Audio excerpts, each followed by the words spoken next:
একটি সিজদা, আর জীবন পুরো বদলে গেল। সিজদায় যে শান্তি তা দুনিয়ার কোথাও নেই। নিয়মিত সালাত আদায় শুরু করুন, ছোট থেকে শুরু হোক।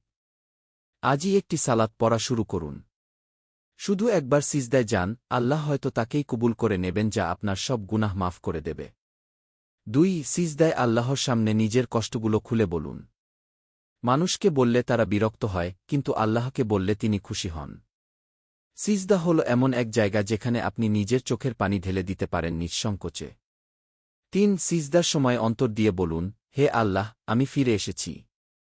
আল্লাহ সুবহানাহু ওয়া তাআলা বলেন, যে ব্যক্তি 1 কদম এগোয়, আমি তার দিকে 10 কদম এগিয়ে যাই। শুধু একবার সিজদা করেই আপনি ফিরে আসতে পারেন তার দিকে। 4 সিজদা করুন পাপ থেকে মুক্তির নিয়তে। হয়তো আপনার গুনাহ অনেক বড়, কিন্তু আল্লাহর রহমত তার চেয়েও বড়।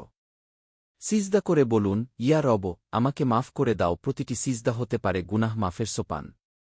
5 সিজদাকে বানিয়ে নিন আপনার আত্মার প্রশান্তির জায়গা। মানুষের জীবন যতই ব্যস্ত হোক না কেন, 5 ওয়াক্ত নামাজ এবং একটি সিজদার মাধ্যমেই শান্তি ফিরে আসে। যেখানে ওষুধও কাজ করে না, সিজদা সেখানে কাজ করে। আজ শুধু একবার চেষ্টা করে দেখো, একটি সিজদা করো, হয়তো এটাই হবে তোমার জীবনের সবচেয়ে বড় পরিবর্তন। আসুন আমরা সবাই মিলেই কল্যাণের পথে হাঁটি।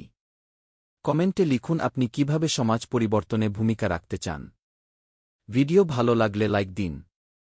সাবস্ক্রাইব করে পাশে থাকুন।